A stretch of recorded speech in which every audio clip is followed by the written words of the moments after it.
안녕하세요. 정와와 원장입니다. 오늘은 나무랑 같이 촬영을 하게 되었는데요. 나무 안녕. 클렌징 오일을 홈케어로 어떻게 사용을 하는지에 대해서 설명을 해드리려고 합니다. 클렌징 오일 같은 경우에는 적절하게 사용을 해주면 너무 좋은데요. 우리가 매번 사용을 하게 되면 피부 표면들에 있는 정상적인 기름 같은 것도 손상이 되게 되고 모공도 손상이 되게 됩니다. 우리의 피부 가장 바깥쪽에 있는 게 장벽이라고 하는데요. 3대 구성으로 콜레스테롤, 지방산, 세라마이드 이렇게 있습니다. 기름을 잘 녹이는 성분으로 사용을 하게 되면 정상적인 장벽도 손상이 되기 때문에 메이크업이 많이 진하신 분들한테는 이중 세안을 추천해 드립니다. 클렌징 오일은 매일 사용을 하게 되면 장벽이 무너지기 때문에 가끔 이제 딥클렌징이나 모공 청소나 블랙헤드를 제거를 할 때 한 주에 한 번에서 2번 정도 사용을 해주시는 거를 추천해 드리겠습니다. 세안 후에는 바로 이 장벽이 무너지지 않게 기초 케어를 바로바로 이제 쌓아주는 게 정말 중요한 포인트입니다.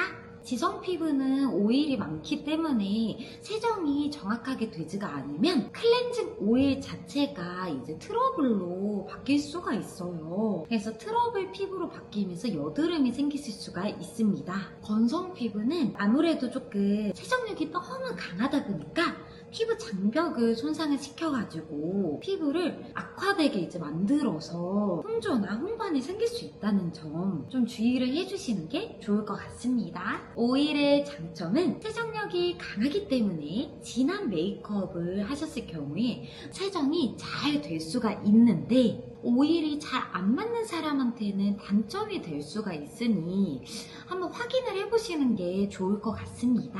클렌징 밀크의 장점은 예민하거나 모든 피부에 이제 적합하고요. 트러블 피부에도 가능합니다. 하지만 단점으로는 세정이 엄청 깊게 이제 들어가지 않기 때문에 진한 메이크업을 하셨을 경우에는 조금 이제 잔여물이 남을 수가 있다는 점, 그러면 이제 이중 세안을 해야 된다는 점이 단점으로 뽑을 수가 있고요. 클렌징 워터의 장점은 유분기가 없고 산뜻한 느낌을 줄 수가 있는데요. 단점으로는 도구가 필요할 수가 있고 이제 화장솜이 필요할 수가 있습니다. 화장솜으로 이용을 했을 때는 잦은 홍반을 나타낼 수가 있고 너무 가볍기 때문에 진한 메이크업을 하셨을 경우에는 조금 피해 주시는 게 좋습니다. 하지만 이제 이중 세안을 했을 때 마지막 단계에서 사용을 하게 되면 산뜻하고 뽀드득뽀드득한 깨끗한 느낌을 받으실 수가 있으니까 이 점도 참고해서 사용을 해주시면 좋겠습니다. 이렇게 세 가지를 이제 홈케어로 사용을 해보았는데요. 에스테틱에서 마찬가지로 세 가지를 이용을 하고 있습니다. 한번 이제 홈케어로 어떻게 클렌징 밀크를 클렌징 오일을 사용을 하는지에 대해서 보러 가보실까요? 오늘은 약간 화장을 클렌징 오일을 해야 되다 보니까 조금 진하게 화장을 좀 해봤어요. 이제 클렌징 오일을 하면서 립앤 아이를 굳이 안 지워도 클렌징 오일만으로도 이게 지워지더라고요. 그래서 한번 어떤 식으로 하는지 보도록 하겠습니다. 머리를 묶고 네, 칠해줍니다. 하고 오늘도 여김없이 아예 깨끗해로 손을 씻어줍니다.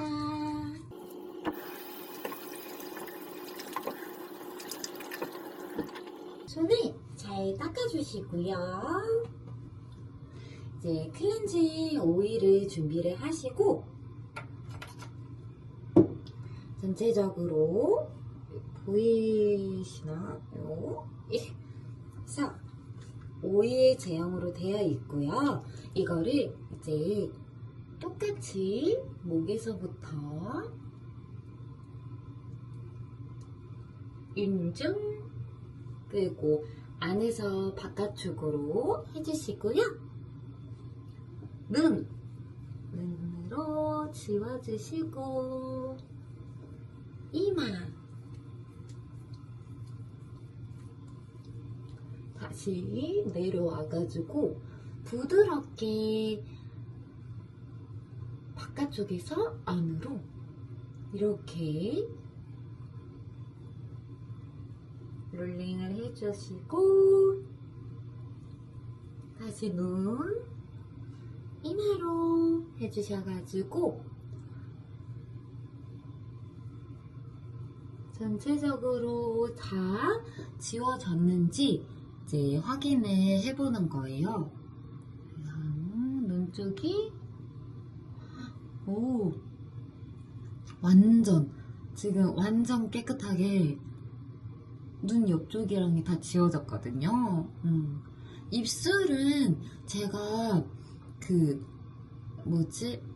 다른 거는 안 하고 이렇게 착색이 되는 립을 발라가지고 많이 잘 지워지지는 않더라고요. 그래도 하고 나니까 많이 좀 옅어지기는 했거든요, 봤을 때는. 그래서 립까지 이제 해가지고 해서 이제 세안을 한번 해볼게요. 세안은 마찬가지로 미온수로 20번 해주시면 됩니다.